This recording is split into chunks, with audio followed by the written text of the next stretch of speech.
Hello everyone, मेरा नाम है कृष्णा और मैं आपका स्वागत करता हूं फिजिक्स ज्ञान मुकेश नायक चैनल में। तो जैसे हमने पहले लेक्चर में देखा, हमारे डीएनए आरएनए के बारे में बहुत सारी चीज़ें सीख ली थी। आज हम लोग जो देखने वाले हैं तो वो हम देखेंगे ट्रांसक्रिप्शन ट्रांसलेशन के प्रोसेस के बारे में। ओके, ट्रांसक्रिप्शन ट्रांसलेशन और म्यूटेशन, ये सब चीज़ें क्या होती हैं इसके बारे में हम लोग जानकारी लेंगे। तो जैसे हमने कल देखा था कि जो डीएनए है, हमारा डीएनए जो है वो जेनेटिक इन्फॉर्मेशन स्टोर करता है, राइट। अब ये चीज़ जेनेटिक इन्फॉर्मेशन स्टोर करता है तो उसके अकॉर्डिंग इस जेनेटिक इन्फॉर्मेशन का काम क्या है ये हमको देखना ज़रूरी है ना। तो इस जेनेटिक इन्फॉर्मेशन के बाद मतलब डीएनए खुद की कॉपीज बनाएगा, क्या करेगा उसके बाद, है ना। यही हमको इस लेक्चर में देखना है, ठीक है। तो चलिए शुरू करते हैं। तो फर्स्ट अगर देखा जाए, हमको ये देखना ज़रूरी है कि रेप्लिकेशन अगर किसी को नहीं पता तो वो एक बार प्रीवियस वीडियोस देख सकता है। रेप्लिकेशन, डीएनए क्या करेगा, डीएनए बनाएगा एग्जैक्ट डुप्लीकेट अपनी, ठीक है, अपनी डुप्लीकेट बनाएगा डीएनए, एग्जैक्ट अपनी कॉपी बनाएगा और फिर क्या करेगा, उसको आगे लेकर जाएगा। मतलब ये डुप्लीकेट कॉपीज के अंदर बहुत सारे जेनेटिक इंफॉर्मेशंस होंगी और यही जेनेटिक इंफॉर्मेशंस काम आएगी हमारे बॉडी में आगे की प्रोसेस करने के लिए। तो रेप्लिकेशन के बाद जो प्रोसेस होती है वो होती है ट्रांसक्रिप्शन।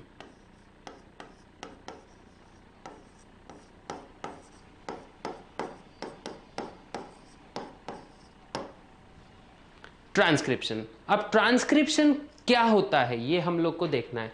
ट्रांसक्रिप्शन वो होता है जिसमें हम डीएनए, मतलब हमारा बॉडी जो है डीएनए को किस में कन्वर्ट करता है, एमआरएनए में। जो कि हम लोग ने आरएनए के भी टाइप्स देखे थे, एमआरएनए में ये हमारे डीएनए से एमआरएनए बनने की प्रोसेस को हम बोलते हैं ट्रांसक्रिप्शन।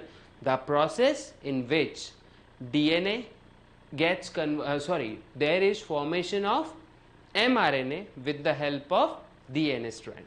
ये हम लोग ने देखा है, ठीक है। अब mRNA का काम क्या होता है ये भी हम लोग को जानकारी लेनी पड़ेगी, ठीक है। क्योंकि जो डीएनए है ये अपने आप भी तो प्रोसेस कर सकता था, एक नया मॉलिक्यूल बनाने की इसको ज़रूरत क्या थी, है ना। तो यही हम लोग को सवाल का जवाब ढूंढना है, ठीक है। तो एमआरएनए जो है, एमआरएनए डीएनए की इंफॉर्मेशन को एक्सट्रैक्ट करके अपने अंदर ले लेता है, अपने अंदर वो समा लेता है, ठीक है। अब ये इंफॉर्मेशन को वो क्या करेगा, ये इंफॉर्मेशन से ही आगे चल के वो प्रोटीन्स बनाएगा। आपने वो देखा था ना, पुरानी मूवीज होती थी, 20 का फटा हुआ नोट इसके पास होता था और जो अपोजिट गैंग वाला इंसान होता था वो 20 का फटा हुआ नोट, जब वो नोट्स मैच करते थे तब डील हुआ करती थी, ठीक है। स्मगलिंग का शॉट वो अगर देखते हो आप लोग, पुराने मूवीज़ मोस्टली वो अमिताभ बच्चन उनके मूवीज़ होते थे पहले के, तो अगर आप लोग वो देखोगे तो आपको पता चलेगा उसमें से कि कैसे। तो इसमें भी वैसे ही होता है कुछ, मतलब एमआरएनए के पास होते हैं कोड्स। अब कोड्स क्या होते हैं, कोडॉन्स बोलते हैं इसको, क्या बोलेंगे, कोडॉन्स। अब कोडॉन्स क्या होता है वो मैं आप लोग को एक्सप्लेन करता हूं, ठीक है।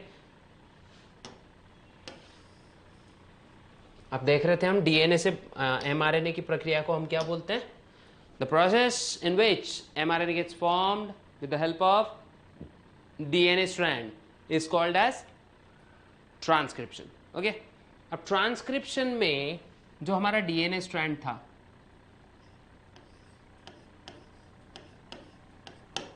ठीक है, डीएनए स्ट्रैंड, हम इसको एक अलग मार्कर से कोशिश करेंगे समझने की। जो हमारा डीएनए स्ट्रैंड था, देखिए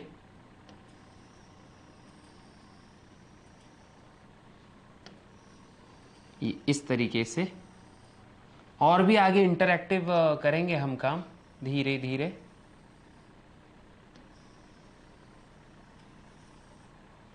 ठीक है, ये डीएनए स्ट्रैंड है हमारा,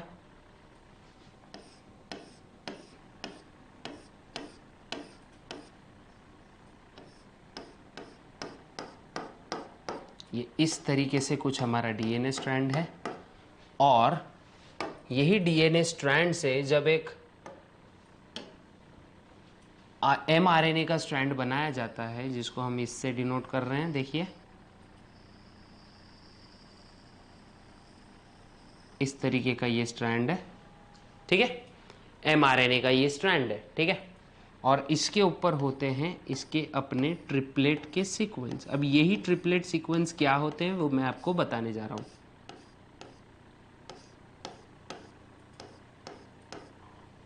ठीक है।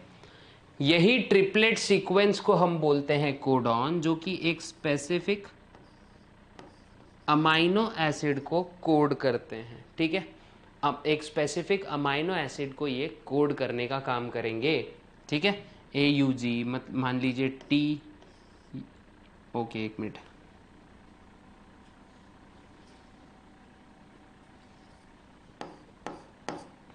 AUG, क्योंकि ये mRNA है तो इसमें T मतलब थाइमिन प्रेजेंट नहीं होने वाला है, ठीक है। इसमें यूरासिल होगा, CUG,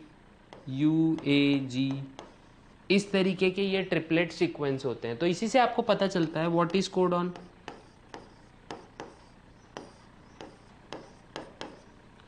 what is mean by codon, codon क्या होता है ना।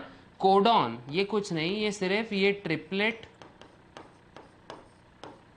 सीक्वेंस, ये होता है एक triplet sequence of nucleotide.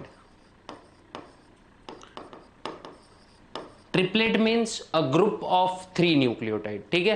Triplet मतलब क्या होता है, ये सीक्वेंस ऑफ 3 न्यूक्लियोटाइड्स होता है जो किसी स्पेसिफिक अमाइनो एसिड को कोड करेगा। जैसे बताया था ना मैं, फटी हुई नोट, इधर से फटी हुई नोट, दोनों मैच हो गए, क्या बना, एक डील हो गई वहां पे, है ना। एक को मिल गया पैसा, एक को मिल गया अपना जो भी मटेरियल वो एक्सचेंज कर रहे थे, ठीक है।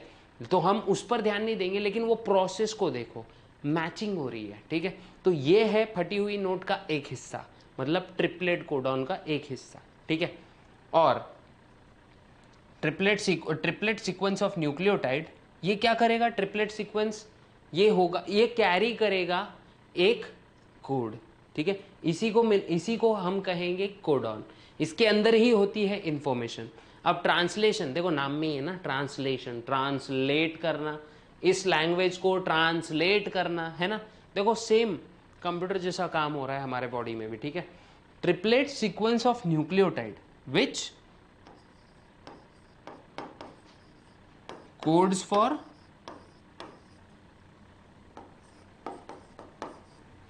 specific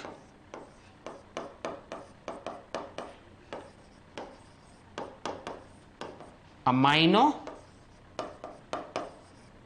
which codes for specific amino acids, okay. ये काम होता है एक हमारे कोडॉन का। ऐसे बहुत सारे कोडॉन होते हैं, ठीक है, ऐसे बहुत सारे कोडॉन्स होते हैं, ठीक है। स्क्रीनशॉट ले सकते हो आप लोग। इस तरीके से होता है ये सीन सब, कोडॉन।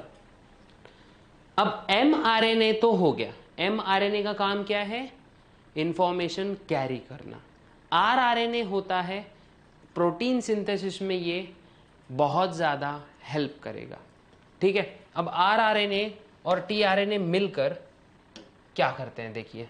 तो अगला वाला जो प्रोसेस है ये हम देखेंगे ट्रांसलेशन, ठीक है।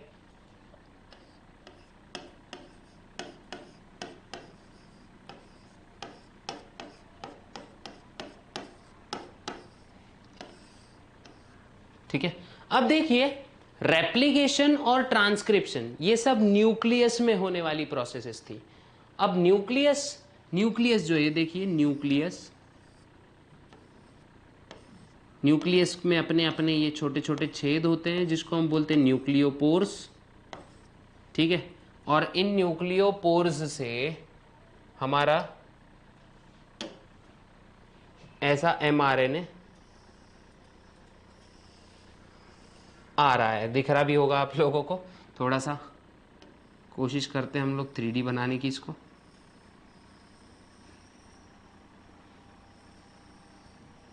ये हमारा mRNA है और इसके ऊपर ऐसे ट्रिपलेट सीक्वेंसेस होते हैं।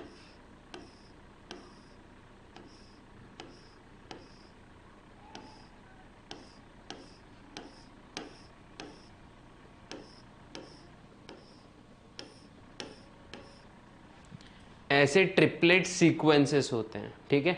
अब ये आ गया, देखो ये था न्यूक्लियस, ये सब कहाँ हो रहा था? न्यूक्लियस में। ये सब कहाँ हो रहा था? Nucleus of cell. ओके, ये बहुत बड़ा सेल है, मान लीजिए पूरा का पूरा बोर्ड ही सेल है, ठीक है। और ये बोर्ड जो है, ये जो बोर्ड जो है ये पूरा सेल है, और ये जो ग्रीन पार्ट दिख रहा है ये वाला, ये है हमारा न्यूक्लियस। ओके, अब ये जो न्यूक्लियस है, न्यूक्लियस के अंदर हो रहा था, लेकिन अब जो अगली प्रोसेस है, कौन सी प्रोसेस दो न्यूक्लियस के अंदर हो रही थी? ट्रांसक्रिप्शन और रेप्लिकेशन। लेकिन जो अगली वाली प्रोसेस है ये ट्रांसलेशन, आगे जो होने वाला है ट्रांसलेशन जो होने वाला है, ये होने वाला है हमारे सेल के साइटोप्लाज्म के अंदर।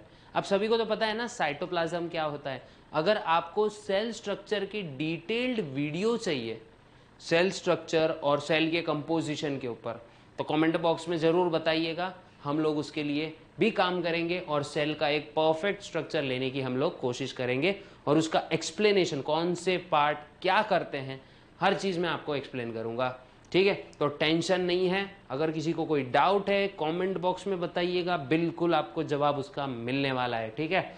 और हमेशा याद रखिएगा, कोई डाउट आया तो भाई है बता के जाएगा, ठीक है।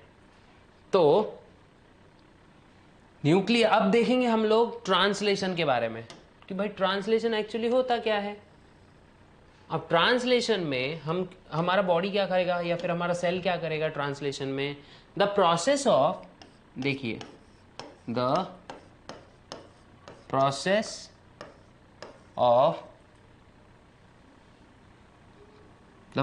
ऑफ या फिर process by which proteins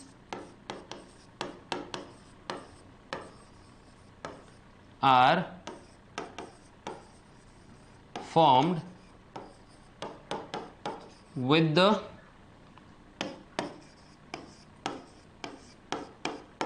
help of the proteins are formed with the help of mRNA, ribosome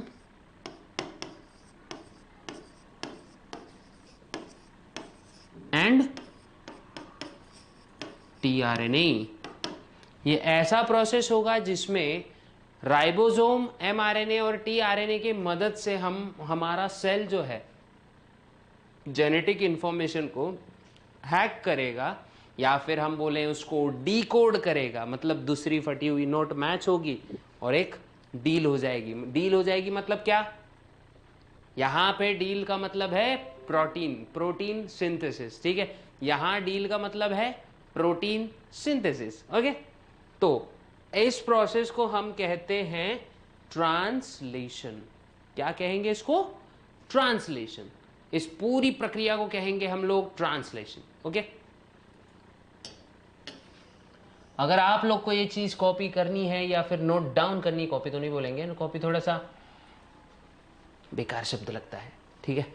तो अगर आपको ये नोट डाउन करना है तो आप क्या कर सकते हो, ऐसा मस्त, ऐसा एक पॉज बटन होता है, सभी को पता है पॉज बटन होता है, पॉज हो जाएगी वीडियो, समय को रोक देंगे, ठीक है, थोड़ी देर के लिए समय को रोक दीजिए, बहुत अच्छे से इसका स्क्रीनशॉट निकालिए और फटाफट नोट डाउन कर लीजिए, ठीक है। इसके बाद अगर हम देखें तो ये एक्चुअली होता कैसे है ना। मान लीजिए चिंटू नाम, सॉरी, जग्गा जासूस नाम का कोई mRNA, ठीक है।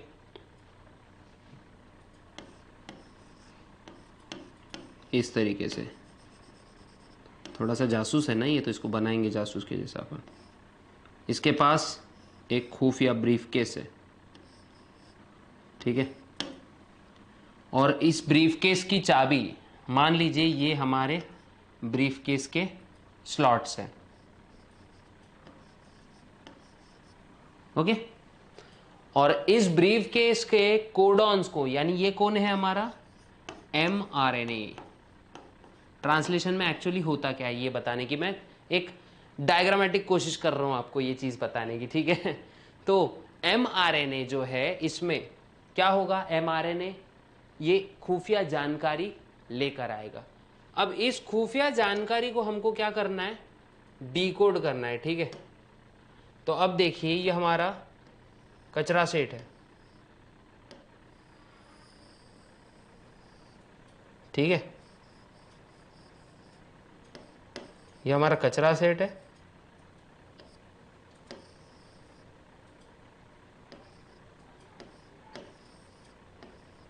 ठीक है। ये हमारा कचरा सेट है। और कचरा सेट क्या कर रहा है, कचरा सेट के पास में है इस ताले की चाबी,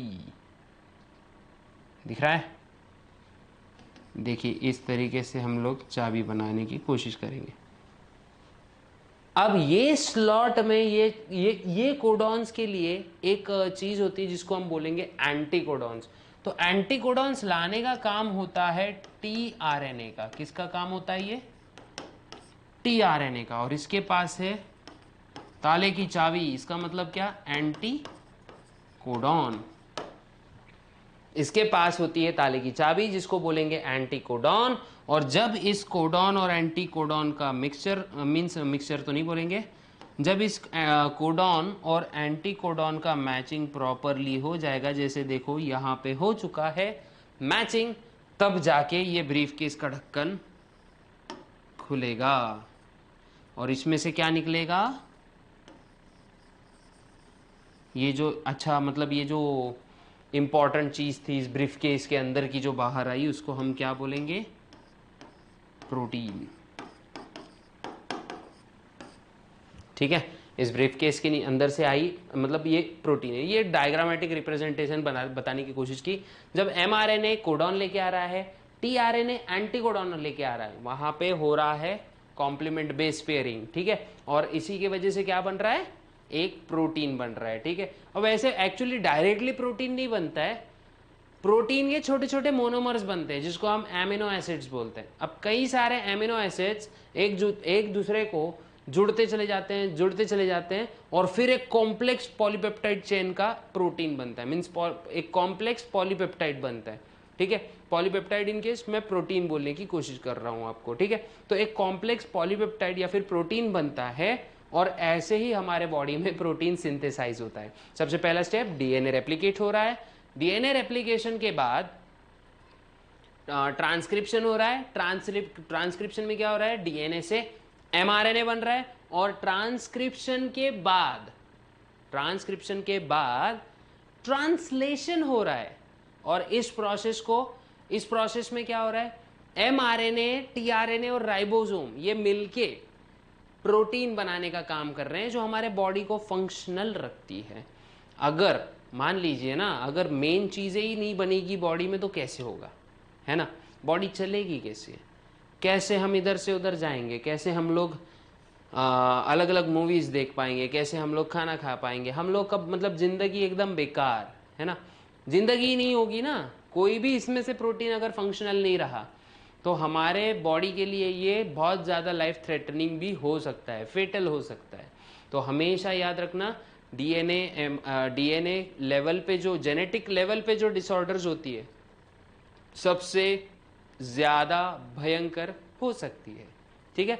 तो अभी बिना किसी देरी के आगे बढ़ सकते हैं, लेकिन ये वैसे इंपॉर्टेंट डायग्राम है, बोल नहीं सकते एग्जाम में आ जाएगा, है ना, आ सकता है क्या, बिल्कुल नहीं, मजाक कर रहा हूँ, ठीक है। तो ऐसा हो नहीं सकता है क्योंकि ऐसा एग्जाम आप ड्रॉ करोगे तो मार्क्स भी आपको कार्टून जैसे मिलेंगे। ये जस्ट एक अंडरस्टैंडिंग लेवल के ऊपर मैंने बताने की कोशिश की है तुम लोगों को, मतलब समझ जाना चाहिए ना प्रोसेस, बच्चे हैं बेचारे, है कि नहीं। और बच्चों को भी हम ऐसे ही समझाना पड़ेगा ना, मतलब उनको समझ में आए। देखिए कितना सुंदर सा ड्राइंग लग रहा है ना। अब देखते हैं ट्रांसक्रिप्शन, तो आपको आई थिंक सो बहुत अच्छे से समझ में आ गया होगा। ऐसा मुझको लगता है। लेकिन अगर फिर भी नहीं समझ में आया होगा तो कमेंट बॉक्स में आप लोग बता सकते हो, एक बार हम लोग इसके ऊपर और चर्चा कर सकते हैं, ठीक है। और इस बार मतलब अगली बारी चर्चा और भी अच्छे से करेंगे, ठीक है। लेकिन ये वाली चर्चा भी मुझको लगता है कि नहीं, हमारे भाई लोग को वहाँ पे समझ में आ गया होगा। तो ब्रदर्स एंड सिस्टर्स, शुरू आगे और बढ़ते हैं, ठीक है। शुरू करते हैं, शुरू तो हम कर चुके हैं लेकिन और आगे बढ़ेंगे अभी, ठीक है। ट्रांसक्रिप्शन, अब हम जो देखेंगे ट्रांसक्रिप्शन में प्रोसेस एक्चुअली होती कैसी है। अब देखिए, सबसे पहले क्या होगा, राइबोसोम जो होता है ये पेड़े जैसा स्ट्रक्चर जो आपको दिख रहा है ना, ये मान लीजिए ये राइबोसोम है, ठीक है। राइबोसोम, राइबोसोम होता है, यहां पे एमआरएनए आ चुका है, your friendly neighbourhood mRNA, okay. ये एमआरएनए हमारा जो सॉलिड लाइन में बताने की कोशिश कर रहा हूं, ये हमारा एमआरएनए है, ओके। ये हमारा सॉलिड लाइन जो हमने देखने की कोशिश की है, ये हमारा एमआरएनए है, ठीक है। अब सिंपल सी बात है, यहां पे ये जो येलो कलर में आपको दिख रहा है वो है ट्रिपलेट कोडॉन्स। क्या है ये? Triplet codons. अब ये जो डीएनए है, हमारा जो एमआरएनए का स्ट्रैंड है, ये ऐसा आगे आगे खिसकता रहता है, ऐसा खट खट खट खट खट। आपने देखा होगा कोई कन्वेयर बेल्ट कैसी होती है फैक्ट्री में, देखो सॉस की बोतल ऐसे आगे जा रही है, ढक्कन लग रहा है, बाजू गिर जा रही है, फिर चेन आगे बढ़ रही है, ढक्कन लग रहा है, दूसरी बोतल साइड में गिर जा रही है, ऐसा बॉटल बाय बॉटल फिक्स होते रहता है ढक्कन वगैरह। वैसे ही प्रोसेस है, बस ये कन्वेयर बेल्ट हमारा एमआरएनए आगे आगे आगे आगे ऐसा चलता रहेगा। इस प्रोसेस को हम ट्रांसलोकेशन कहते हैं। क्या कहते हैं? ट्रांसलोकेशन। मतलब इसमें क्या होता है पता है क्या, एमआरएनए जो है ऐसा आगे आगे बढ़ता रहता है और ऊपर से टीआरएनए कोडॉन को मैच करता रहता है और ऊपर के ऊपर ही एक प्रोटीन की चैन बनते रहती है। फॉर एग्जाम्पल देखो, अब मैं आप लोग को बताता हूँ टीआरएनए, ठीक है, कैसे प्रोटीन लेके आता है। तो देखो ये हमारा बेचारा टीआरएनए, ये ऐसा एक लेके आएंगे ऐसा, है ना, और ये ऐसा मैच करेगा, ऊपर जो है ये ऐसा प्रोटीन की चैन बनाते जाएगा, ठीक है। ये इस तरीके से, ये हमारा टीआरएनए और ये प्रोटीन की चैन। जैसे ये आगे बढ़ेगा, मतलब जैसे यहाँ पर मैचिंग हो जाएगी, ये स्ट्रैंड पूरा आगे खिसक जाएगा और फिर ये दो प्रोटीन के बीच में बॉन्ड बन जाएगा, ठीक है। और यहाँ हमारा ये बॉन्ड बन रहा है, फिर एक एमआरएनए आ रहा है, सॉरी टीआरएनए आ रहा है, दिख रहा है, और फिर इसके साथ एक प्रोटीन आ रहा है, ये गोल जो दिख रहा है ना आपको, ये प्रोटीन है। फिर ये क्या कर रहा है, इसके साथ मैच होगा, ये वापस से ये ऐसी चैन बनेगी और ये प्रोसेस कंटिन्यूस चलेगी। और यहाँ पे क्या होगा, प्रोटीन की चैन बाय चैन ये इस तरीके से बनते जाएगी, ठीक है। यहाँ का टीआरएनए तो चला गया, मतलब ये मैच हुआ है, ठीक है, पहले से ये, ठीक है। और यहाँ पे ये प्रोटीन की चैन ऐसी, ये जो प्रोटीन की चैन है, ये प्रोटीन की चैन ऐसे बनते चले जाएगी। ऐसे ही प्रोटीन सिंथेसिस हमारा होगा बॉडी में। और इसी के साथ हम लोग बोल सकते हैं कि हम ट्रांसक्रिप्शन में आगे, मतलब हमारा ट्रांसक्रिप्शन हुआ, ट्रांसक्रिप्शन के बाद हमारे एमआरएनए का ट्रांसलेशन हुआ। ट्रांसलेशन किस में हुआ? जो भी एमआरएनए में इंफॉर्मेशन थी, जो भी खुफिया जानकारी थी, और वो ही खुफिया जानकारी कहाँ गई? टीआरएनए के जरिए डिकोड हो गई, ठीक है। डिकोड करने के बाद में उस डिकोडेड इंफॉर्मेशन को किस में कन्वर्ट करा गया? प्रोटीन के फॉर्मेट में। और यही लाइफ का एक दस्तूर होता है, दस्तूर नहीं बोलेंगे, ये सिंपल सा थंब रूल है लाइफ का मीन्स लाइफ ऑफ सेल का। कुछ भी करके उसको प्रोटीन बनाना है, ठीक है। प्रोटीन बना के वो क्या करेगा, वेरियस कंपोनेंट्स और वेरियस टाइप के इंपॉर्टेंट मेटाबॉलिक एक्टिविटीज बोलो या बायोलॉजिकल एक्टिविटीज बोलो, उसको ये अंजाम देगा। और ऐसा ही सीन चलता रहता है, ठीक है। शायद आप लोग को ट्रांसक्रिप्शन समझ में आया होगा। ट्रांसलेशन भी समझ में आ गया होगा। ट्रांसक्रिप्शन आप लोग को समझ में आ गया, ट्रांसलेशन आपको समझ में आ गया। ठीक है, ट्रांसलेशन का हमने डेफिनेशन भी देख लिया, what is mean by translation. हमने डेफिनेशन देखा, ट्रांसलेशन का डेफिनेशन होता क्या है। फिर उसके बाद हमने क्या क्या और क्या क्या देखा। हमने ये देखा कि ट्रांसक्रिप्शन कैसा होता है, दोनों भी प्रोसेस कहाँ होती है। देखो बहुत ही इंपॉर्टेंट सा बात है, हम लोग ये मिस कर जाते हैं। जो ट्रांसक्रिप्शन और रेप्लिकेशन है ये न्यूक्लियस में होती है, सेल के न्यूक्लियस में होती है। और जो ट्रांसलेशन है ये साइटोप्लाज्म में होने वाली है। कहाँ पे होने वाली है? Cytoplasm of the cell. ठीक है, जो भी वो लिक्विड वाला पार्ट होता है ना, अगर फॉर एग्जांपल अगर देखा जाए, मान लो हम देखेंगे, हाँ बादाम शेक बना है। ठीक है, बादाम शेक बना है। बादाम शेक कैसा होता है? तो दूध होता है, उसके अंदर बहुत सारे ड्राई फ्रूट्स डाले रहते हैं। ठीक है, मोस्टली बादाम ज़्यादा होता है उसमें। ठीक है, लेकिन अब लोग बादाम शेक के बदले मिक्स ड्राई फ्रूट शेक बना रहे हैं। लेकिन जो भी है, हम लोग उसको एक इमेजिन करते हैं कि वो एक बादाम शेक का आपको बाउल मिला है और वो बाउल में जो दूध है और वो ड्राई फ्रूट्स है, मान लो ये पूरा का पूरा एक सेल है। ठीक है, सेल है। तो सेल में जो ड्राई फ्रूट्स वगैरह है, और मान लीजिए जो मेन बादाम है, मान लीजिए वो एक ही बादाम है बड़ा सा, वो न्यूक्लियस है। ठीक है, और बाकी का जितने भी दूसरे ड्राई फ्रूट्स है ये सेल के ऑर्गेनल्स है। ठीक है, और जो मेन हमारा डीएनए है ये न्यूक्लियस के अंदर होता है। तो रेप्लिकेशन प्रोसेस भी कहाँ होगी? डीएनए के, सॉरी न्यूक्लियस के अंदर। और जो वो दूध वाला पार्ट दिख रहा है ना, मिल्क वाला जो पार्ट है, वो है बादाम शेक का जो मिल्क वाला पार्ट है वो है साइटोप्लाज्म। ठीक है, तो अब शायद आपको सेल का एक स्ट्रक्चर का आइडिया क्लियर हो गया रहेगा। तो हमारा जो साइटोप्लाज्म है ये ट्रांसलेशन प्रोसेस वहाँ पे ही होती है, क्योंकि साइटोप्लाज्म में होते हैं all necessary enzymes required for translational processes. ठीक है, ट्रांसलेशन के लिए जो भी प्रोसेस, ट्रांसलेशन प्रोसेस के लिए जो भी एंजाइम्स लगते हैं वो कहाँ पे होते हैं? हमारे साइटोप्लाज्म में। ठीक है, प्लस प्रोटीन भी वहीं पर स्टोर हो जाएगा। ठीक है, वहीं पर, मतलब ये सब चीज़ें वहीं हो रही है। ठीक है, साइटोप्लाज्म में। और मोस्टली प्रोटीन सिंथेसिस की साइट जो होती है वो होती है साइटोप्लाज्म में एंडोप्लाज्मिक रेटिक्यूलम, और उसमें भी रफ एंडोप्लाज्मिक रेटिक्यूलम। ठीक है, सुना ही होगा आप लोग ने नाम ये कि रफ RER है ना। तो मैंने पहले ही बोला आप लोग को कि पहले ही जैसे मैंने कह चुका हूं मैं कि अगर आपको सेल और सेल बायोलॉजी से रिलेटेड कोई भी टाइप का लेक्चर चाहिए तो हम उसके लिए एक सेपरेट सी वीडियो बनाएंगे। बड़ी सुंदर से कॉन्सेप्ट्स है वो, बड़े क्यूट से बोलेंगे, उसमें टर्मिनोलॉजीज आते हैं, बहुत ही अच्छे अच्छे ऑर्गन्स है उसके अंदर, सेल ऑर्गेनल्स बोलेंगे जिसको।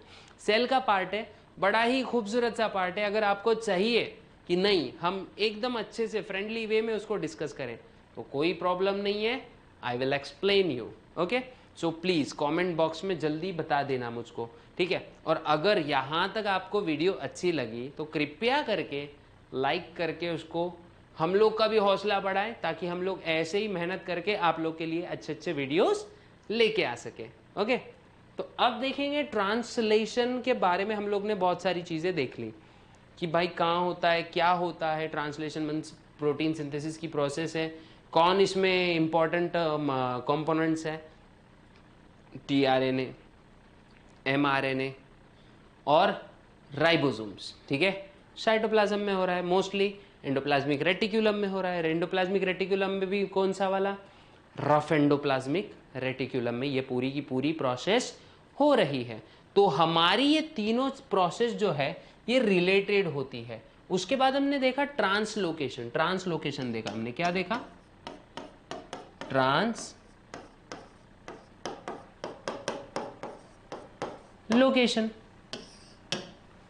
इसके बाद हमने देखा ट्रांसलोकेशन। ट्रांसलोकेशन क्या होता है? Movement of mRNA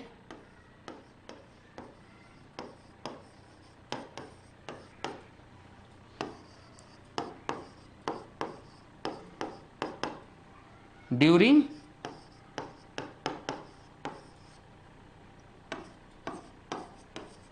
protein synthesis.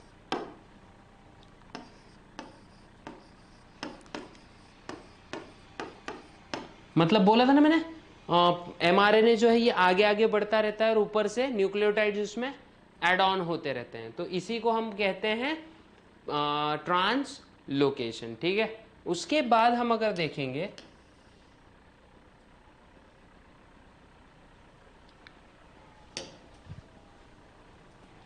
Translocation देखेंगे, सॉरी ट्रांसलोकेशन तो देख लिया, अब हम देखेंगे म्यूटेशन। बहुत इंपॉर्टेंट कॉन्सेप्ट है ये, म्यूटेशन। म्यूटेशन रिलेटेड एक बहुत ही अच्छी एग्जांपल दे देता हूं मैं तुमको, बहुत ही अच्छा वाला एग्जांपल है। स्पाइडरमैन को कौन नहीं जानता बताइए? अगर स्पाइडरमैन को, जो भी इंसान स्पाइडरमैन को नहीं जानता प्लीज कमेंट बॉक्स में बता देना कि सर हमने कभी भी स्पाइडरमैन नहीं देखा। भैया जी हमने स्पाइडरमैन को कभी नहीं देखा, लेकिन मुझको जहां तक यकीन है हर किसी ने स्पाइडी को देखा जरूर है। उसको एक मकड़ी काटती है, देखो बहुत अच्छा सिनारियो है, मस्त। वो लैबोरेटरी में जाता है ऑस्कॉर्प इंटरनेशनल में, वहाँ से एक मकड़ी आती है उसको काट लेती है। दूसरे दिन देखे तो वो उसके पास पूरी स्पाइडर एबिलिटीज़ है। पहले बेचारा एकदम सा नूब सा बच्चा, नॉर्मल एकदम, मतलब बोलेंगे ना उसको कुछ भी नहीं आता था, एकदम बोलते नहीं क्या, स्कूल में भी हमेशा वो उसके जो हायर स्कूल था उसका, उसमें भी फ्लैश थॉमसन उसकी अच्छी खासी धुलाई करता था। उसके बाद में हमेशा मतलब वो बोलते नहीं क्या, ह्यूमिलिएट उसको किया जाता था। लेकिन धीरे धीरे जैसे रातों रात उसकी किस्मत चमक गई, जैसे सड़क, स्पाइडर ने उसको सड़क से उठा के स्टार बना दिया एकदम से, है ना। तो वो रेडियो एक्टिव स्पाइडर में ऐसी क्या चीज़ होगी भाई कि जो तुरंत वो रातों रात इतना पावरफुल बन गया, है ना। तो कुछ नहीं हुआ उसके साथ, बस उसका डीएनए अल्टर हो गया। तो सडन क्या होता है ये, सडन हेरिटेबल चेंज। क्या होता है ये, सडन हेरिटेबल। हेरिटेबल मतलब ये चीज ट्रांसफर हो सकती है। मान लीजिए स्पाइडी शादी करता है और उसका कोई बेबी आता है इस दुनिया में, तो उसके अंदर भी वो एबिलिटीज आ सकती हैं। तो म्यूटेशन की ये मतलब म्यूटेशन कुछ इस तरीके से होता है कि ये एक जनरेशन से दूसरे जनरेशन में पास ऑन भी हो सकता है। ठीक है, तो sudden heritable change in the structure of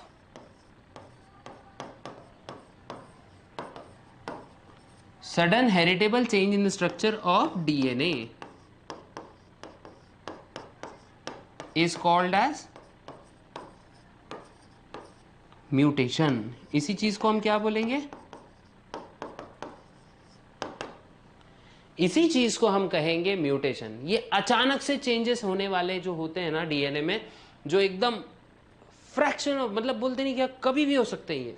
for example हम देखा जाए, अगर कोई रेडिएशन के हम संपर्क में आ गए तो भी ये म्यूटेशन हो सकता है। मतलब डीएनए ये म्यूटेशन क्या करता है, डीएनए के स्ट्रक्चर को अल्टर हो जाता है। इस प्रोसेस के अंदर डीएनए का पूरा स्ट्रक्चर अल्टर हो जाता है। ठीक है, और इसी चीज को हम कहते हैं mutation.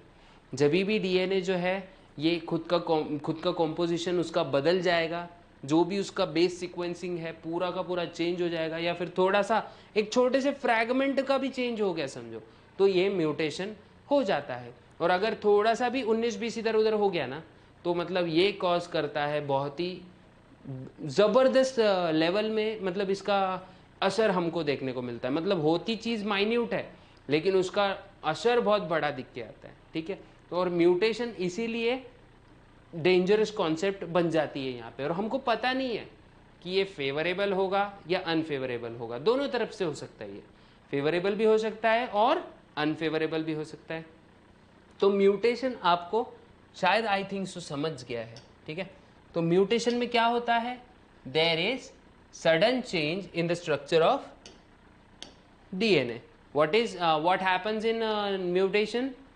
Sudden heritable change in the structure of DNA is called as mutation। तो मे भी आपको शायद समझ में आ गया होगा, और अगर नहीं समझा तो स्टिल मुझे आप कमेंट बॉक्स में बता सकते हो। ठीक है, तो अब देखो, मान लीजिए इसको भी एक छोटे से एग्जाम्पल से हम समझने की कोशिश करते हैं।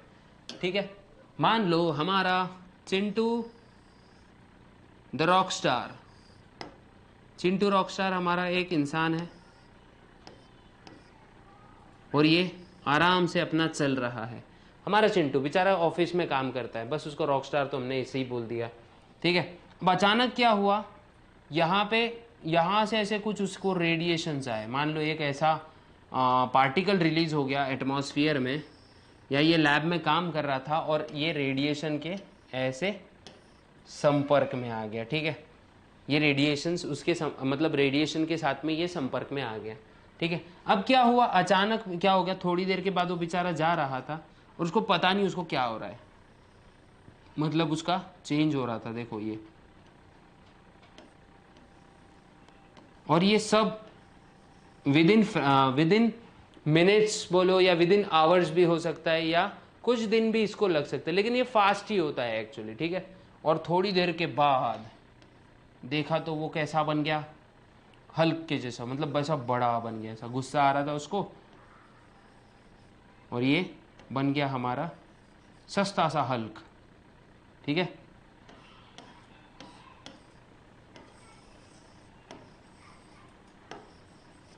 ये हमारा हल्क बन गया।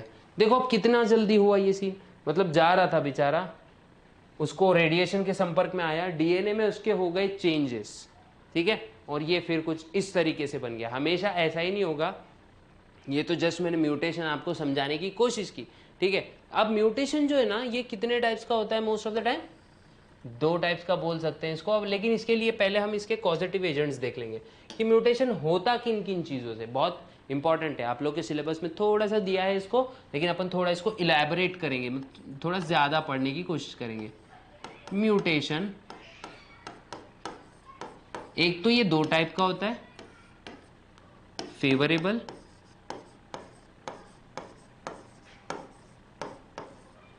अनफेवरेबल।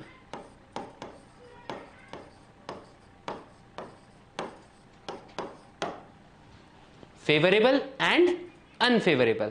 फेवरेबल म्यूटेशन में नो डाउट हमारे को फेवर होगा, जो ऑर्गेनिज्म है उसको फेवर बहुत हद तक हो जाता है, ताकि वो इस अर्थ पे, इस एनवायरनमेंट में और भी अच्छी तरीके से रह सके। लेकिन अनफेवरेबल म्यूटेशन में उसकी टेंशन टाइट हो जाती है ना, उसकी वाट लग जाती है, सही बोले तो, और बोल नहीं सकते, वो इस धरती को छोड़ के उसको जाना भी पड़े, ठीक है।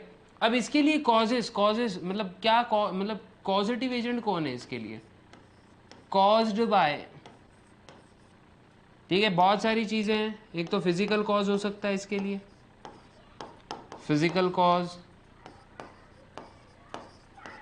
और दूसरा होता है केमिकल कॉज,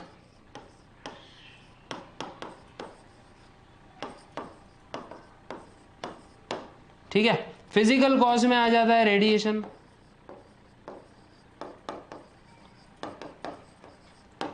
और केमिकल कॉज में आ जाते हैं वेरियस हजार्डस केमिकल्स।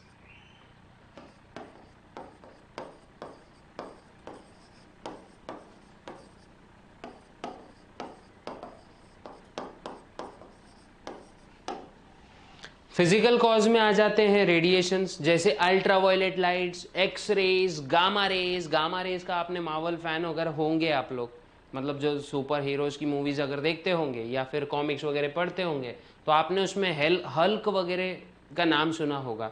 जो क्या होता है, उसके ऊपर ऐसे गामा रेज गिर जाते हैं, और गामा रेज के बाद जब भी उसको गुस्सा आता है वो हल्क बन जाता है, बड़ा सा 8 फीट 9 फीट का दानव बन जाता है ना, ऐसा उछल के मारता है सबको, है ना।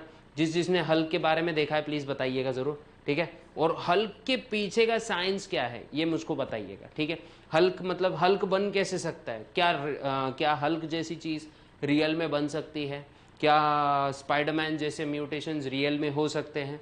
अगर जो भी दिमाग लगाता है प्लीज़ एक बार मुझको कमेंट बॉक्स में बताइएगा, ठीक है।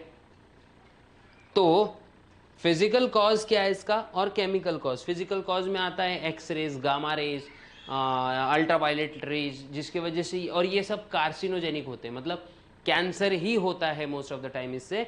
लेकिन हाँ, ये कंट्रोल्ड मैनर में अगर किसी को दिए जाए तो कैंसर के ट्रीटमेंट में भी ये चीज़ें आजकल काम आ रही हैं। और उसके बाद जो हजार्डस केमिकल्स है, जैसे ETBR बोलते हैं जिसको, इथिलीडिन ट्राइब्रोमाइड, है ना, तो बहुत सारे ऐसे कार्सिनोजेनिक केमिकल्स होते हैं जिसकी वजह से कैंसर हो सकता है, ठीक है।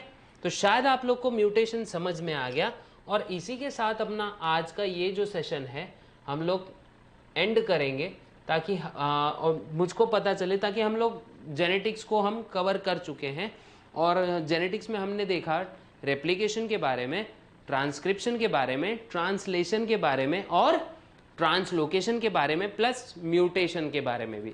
म्यूटेशन में क्या होता है, डीएनए के स्ट्रक्चर्स अल्टर हो जाते हैं। तो हमने देखा था ना ए टी सी जी, ये जो है बेस सीक्वेंसेस होते हैं डीएनए के ऊपर, है ना, नाइट्रोजन बेसिस एक दूसरे से ऐसे कंबाइंड होते हैं, प्यूरिन पिरिमिडिन एक में एक से कंबाइन होते हैं। तो क्या होता है, ये कॉम्बिनेशन के जो सीक्वेंसेस है एक परफेक्ट सीक्वेंस में होता है, ये सब ऐसा मन मर्जी नहीं चलती है, ठीक है, एक परफेक्ट सीक्वेंस में होता है। और यही परफेक्ट सीक्वेंस जब बिगड़ जाता है और डीएनए का स्ट्रक्चर चेंज हो जाता है, तभी होता है म्यूटेशन जैसा प्रोसेस हमारे सेल के अंदर, तभी म्यूटेशन कॉज होता है। अब इसके लिए मतलब इसके लिए पॉजिटिव चीज़ें क्या क्या हैं। फॉर एग्जाम्पल अगर मैं बोलूँ फिजिकल कॉजेज, इसके लिए क्या है, फिजिकल कॉज जो है इसके लिए होता है रेडिएशन, जैसे हमारा अल्ट्रावायलेट, गामाज, एक्सरेज, है ना, ये हाई एनर्जी वेव्स जो होती है, हाईली आयोनाइजिंग वेव्स, मतलब ये बॉडी के डीपली पेनिट्रेट हो जाती है, ठीक है, अंदर तक घुस जाती है बॉडी के, ठीक है। और हजार्डस केमिकल्स भी इसके लिए एक पॉजिटिव एजेंट है, ठीक है। ऐसे बहुत सारे पॉजिटिव एजेंट्स होते हैं और म्यूटेशन इन्हीं चीज़ों की वजह से होता है। अब जिसी भी चीज़ में जब म्यूटेशन होता है, तो जो भी जीव में म्यूटेशन हो रहा है उसको हम बोलेंगे म्यूटेंट्स। क्या बोलेंगे, म्यूटेंट्स, ठीक है। तो इसी के साथ हम बोल सकते हैं, शायद आप लोग को जेनेटिक्स बहुत अच्छी तरीके से समझ में आ गया होगा। अगर नहीं भी समझ में आया तो एक बार ज़रूर बताइएगा कमेंट बॉक्स में, हम लोग एक बार फिर इसको रिवाइज करेंगे।